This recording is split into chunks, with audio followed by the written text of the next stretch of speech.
Hello students, and welcome to our fourth installment of our online demonstrations. Today we're going to be talking about two new projects. One is a reference back to our first project, the tile with imprinted textures and designs. And then the second project is a new construction project, which is the ceramic spoon holder. Alrighty, so let's get into how to make each of these. So the first thing I'd like to talk about is how to treat tile number 1. And the way we're going to treat the surface is we're going to stain the tile. And what staining does is it darkens anywhere where there's a recessed area. The stain builds up in those lowered areas. And on top, where it's nice and flat, we're going to wipe the stain away. And you're still going to get a little bit of that tone from the stain. You can see on the back, it's white there. But we are going to get a little bit of that tone still. But you can still see there's some really nice contrast, and your designs that you made are going to start to stand out quite a lot. So we had our first bisque firing. So your tile looks something like this, and you can see the clay when it's fired is very brilliant white. It is a white clay body, a stoneware if you remember. And what I'm going to do is I'm going to show you how to stain this tile. So the first thing I decided to do was put on an apron. I feel like most of my shirt is still showing, but it will block some of the stain if it does pop out of here. So remember the clay that we use in class, if it gets on your clothes, completely harmless in most cases. It might show for the day. As soon as it goes in the wash, it's going to wash away. However, some of our glazes and definitely our stain is going to stain your clothes. So if you haven't gotten an apron yet, I would recommend bringing one in for the next few classes. So, first thing you're going to need to do, look at me, I'm already dirty. I will need you to go get a paintbrush in the back of the classroom. So I will direct you towards them, but all the way back there, there is a paintbrush bucket, and you're going to grab a paintbrush. Remember, it's yours for the day. I'm going to set up a few stations, and these stain buckets will be available for you to use. So let me switch my camera view. Alright, so I set up a little workspace for me. I have a workboard here, and then most importantly I've got a paper towel to set my tile on in case anything kind of seeps behind here. There's nothing. Well, the paper will help absorb it. So I'm going to dip my paintbrush in the stain, make sure that the stain is stirred up. You can stir it up with your paintbrush if you'd like. And then you're going to very generously coat the tile with the stain. You want the stain to cover absolutely every inch. So you'll notice it looks like the stain is refusing to go in this area here, as well as some of these smaller dots there. So what you need to do is reload your brush. Make sure it doesn't drip everywhere when you come out of the bucket. And then just reapply. You can put it on fairly thick, even going over those other areas. And you want to just make sure that it's applied evenly. That's one of the most important things. Okay? If you apply it unevenly, you're going to have darker areas than others, and it's just not quite as appealing. Alright, go over everything once more. You'll notice it dries very quickly. The clay absorbs almost immediately. In these areas where there's these larger circles, you can see it's starting to pull up a little bit. But even those areas, as I'm speaking, look at that one, just dried up all the way. Pretty cool. So they will absorb quite quickly. This one's about to do it. Let's watch. There it goes. So much fun. Anyway, so clean your brush. We need to make sure these are very clean because stain, if left in the brush, well, you're going to have a stained brush, and we don't want that. Alright, so after you have applied the stain to your tile, you're going to take a sponge. You're going to want to make sure that you have access to some water, because if the sponge is dry, it's really not going to do much. So I'm going to go load this sponge up with a little bit of water here. So I've loaded up my sponge with some water. I don't want it sopping wet, so it's wet, but then I squeezed it out, so now it's just damp. Okay. So what I'm going to do now is I'm going to begin removing the stain from the surface of the tile here. So I'm just going to start using the flat side. I'm going to start removing some of that stain off there, and you can already see it's starting to come off. Okay, so you can continue doing this. Once the sponge gets rather dirty, if you'll watch this, I'm going to flip it over to the other side and go to the same area, and you get an even more effective removal of that sponge. So what's going to happen is you're probably going to have to wash this sponge probably 3 or 4 times as you're removing this this stain from the tile. So again, the reason why we're doing this, it's not just some mindless activity. We're actually trying to get some contrast, and we're trying to get your designs to stand out, because as of right now it's just going to be an entirely dark tile. So very important that you don't push too hard or use the angled side of the sponge and push into the indentations there, the imprints. If you do that, you're going to pull the stain out of these cracks. So you can see in these small areas, they're pretty well protected if you just use the flat side of the sponge. If you were the sponge has a corner here, so if you were to push hard into there, you might be able to pull some of that out, and you don't want to do that. Alrighty, so you're never going to get the surface of the tile to be completely white like it used to be, but that's not what we want. So that's okay. So just keep removing this. You can go multiple directions, and this sponge is completely dirty now.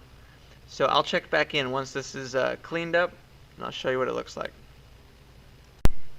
Alrighty, so you can see I've advanced along, and I have pretty much cleaned it up as much as I can. There's no especially dark areas here other than where the imprints are.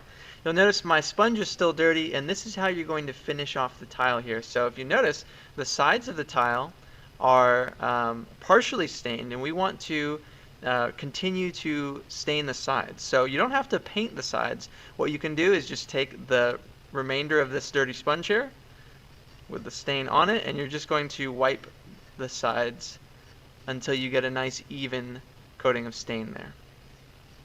Okay, so you can go around, do this on all sides. We don't want to see any of that white. It just stands out and it looks kind of unfinished.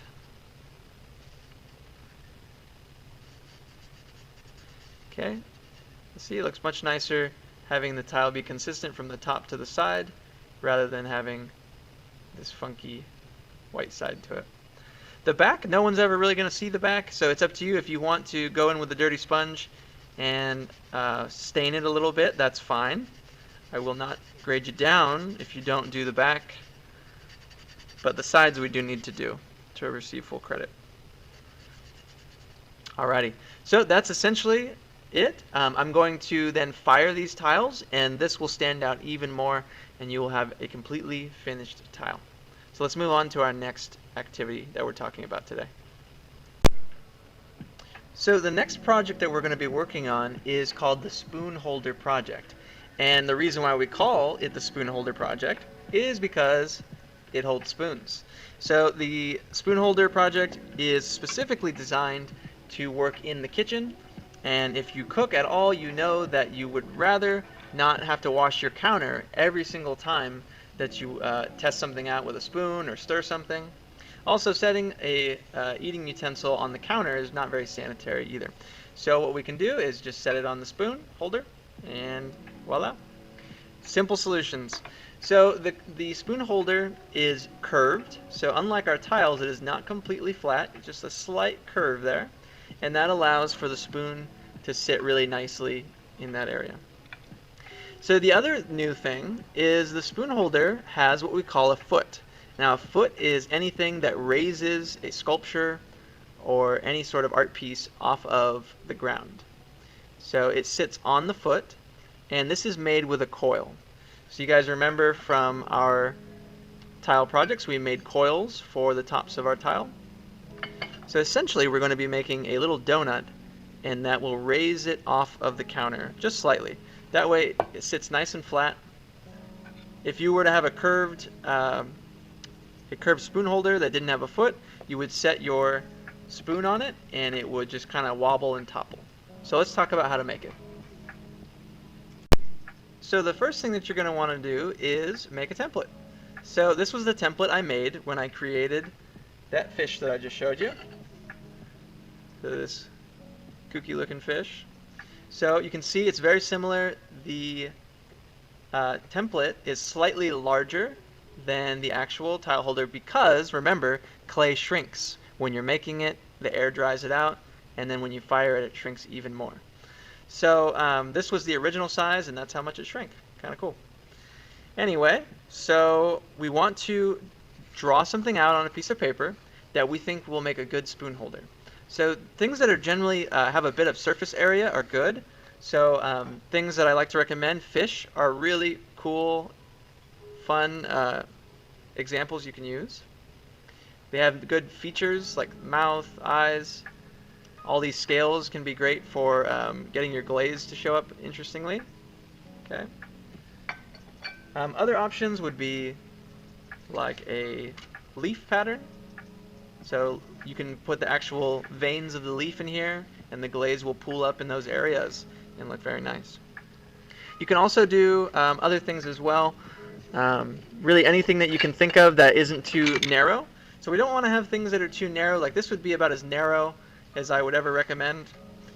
This was a cute little llama that Lacey from last year made. A little saddle, pretty unique. And if we set our spoon on here, it works. It goes on there, but notice how it's kind of hanging off here. So it's a little too narrow to be 100% effective. Definitely an A project though. Notice that because this is shaped interestingly, she had to put 2 different feet on there to get it to sit correctly. Okay. And then one last example I'll show you was this like dragon face here. So you can see this dragon drawn very well, cut out. So it's very important that you cut out the contour of what it is that you're making. And then she glazed it like so. Okay. So again, nice wide foot. This one's kind of funky looking, but it functions very well. Nice and wide foot, so it's very sturdy, hard to topple over. Alright, let's get into how to make this. Alright, so very similarly from the tile project, we're going to start with a small amount of clay, about the size of a baseball, should be sufficient. Now something new is we're going to be using dowels that are a little bit smaller. Okay, so previously we were using 3/8 inch dowels, and what we're going to be using now is 1/4 inch dowels. And the reason why is we want this to be a little thinner than our tiles. Notice how it's kind of thin and lightweight, and that way we don't have this big clunky thing in the kitchen. So depending on what you're making, you need something to be the right thickness. So I'm going to roll this piece of clay out. I'm into a slab like we did with the tiles. I'm going to flip and turn as I roll, and I'll show you that in a second. I've got my slab completely rolled out. It's not moving anymore when I go to push it with a rolling pin, so I know I'm at the right depth, right thickness of the clay. So what I'm going to do now is I'm going to place the template that I created on top of the tile. Or not the tile, the slab. Okay, I'm actually going to flip it over because it's starting to curl from the last time this was used. And you might just want to smooth it up against the slab here. And you're going to want to go in with a needle tool and start carving away at this outside area. The reason why I want to use a needle tool for this is it has a rounded edge, and it's better for making turns than the knife tool is. So I'm going to start cutting straight down, following my cut here. Okay, got to this point, I can just cut off, and I'm going to start going up this direction.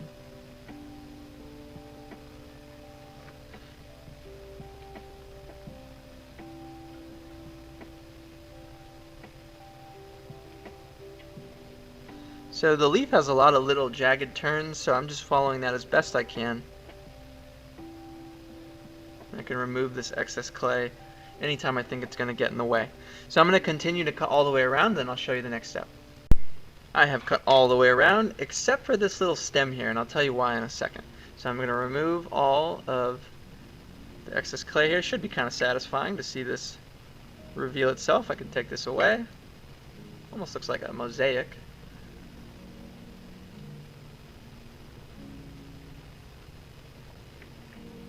Okay. Now from here what I want to do is I'm going to just cut this without the stem. The reason why I'm going to do that is because the stem, if you look on the template, is such a narrow area that I don't want to have to worry about this all the way through the building process. So I'm just going to put it on later. So what I can do is just make a coil that is the same diameter and length, and I can just toothbrush and water and attach it onto my leaf. So I have my leaf entirely cut out here. What I want to do now is begin to think about how am I going to build or carve in the features that are going to reveal what it is my spoon holder is. So if you see on this fish here, the artist put in all these textures by carving away or pushing in a shape that looks like all these scales here. And then they put clay on top. They made coils, cut them flush, and those make up the fins there, and they look rather realistic there. Same with the mouth. There's just a little coil that makes up the mouth, and then they blended it up, and I'll show you what blending looks like later. And the eye is just a little sphere that they pushed in a little hole, looks like the pupil. Okay, and then if we look at some of our other examples, we've got this one here. The saddle was created by braiding some coils here, and then they imprinted on those star effects on the saddle. The rest of this was left kind of smooth, and that was their choice. They could have added a texture there, like a furry texture would have looked good, and then they chose to carve in these facial features up here. Whenever you can build on, I think it looks better. I'll bring back my example here of my fish. So this entire area here is a coil, and I just pushed it in using a tool here, and I just pushed it in a little bit, and it makes it look like the whole fin is on top. So it's kind of an optical illusion there. So I used coils for the lips here, under the eyes, and then coils out here as well. I carved a little bit of this area for this fin texture. You can see it in the light. Alrighty.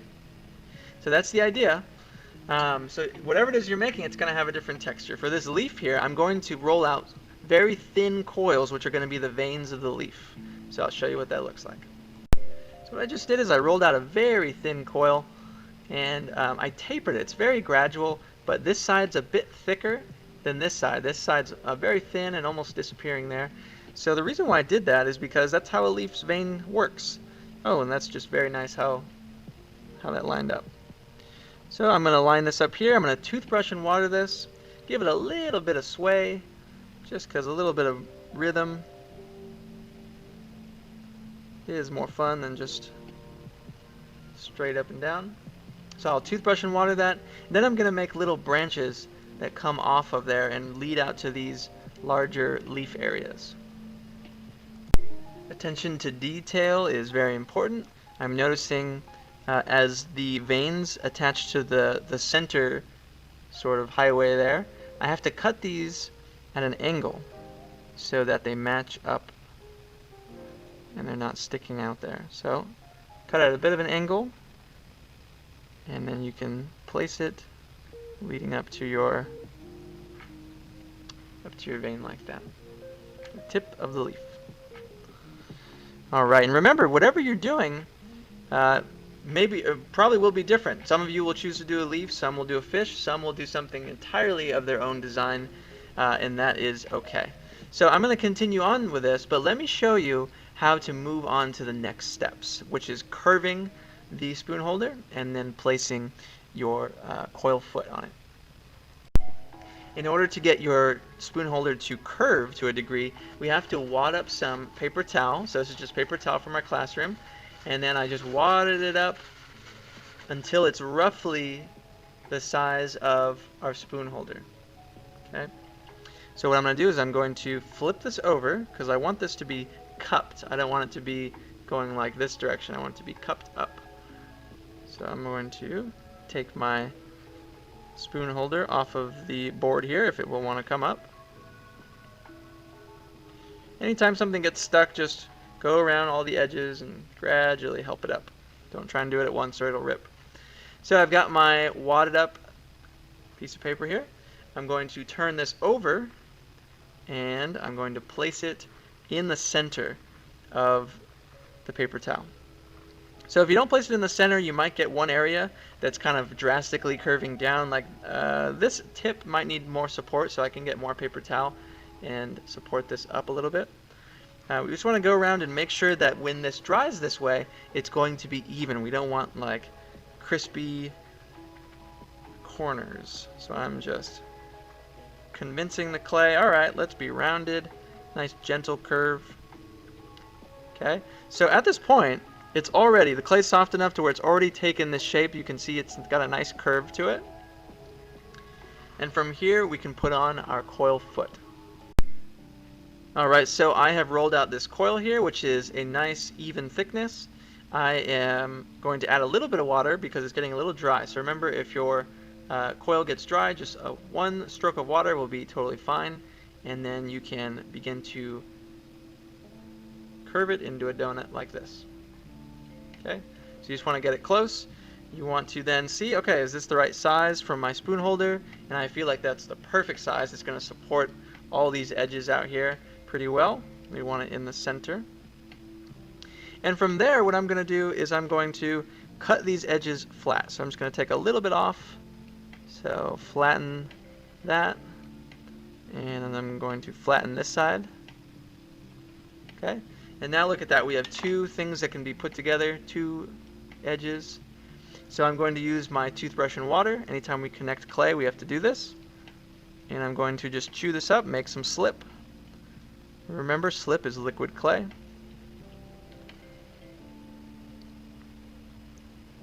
Once these edges are chewed up a little bit and they've got some slip on there, I'm just going to then connect these together. And one of my edges is actually a little bit smaller, so I'm going to cut some more off so they're the same size.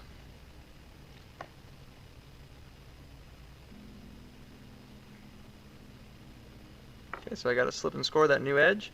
I'm going to push them together. I dry my hands off. Push these together, and you'll notice that it starts to bulge up a little bit just where the connection point is made because you're pushing the clay together. So what you can then do is go in with a finger and just smooth all that away. So you got to go all the way around, just smooth it together. We shouldn't see that seam anymore. Okay.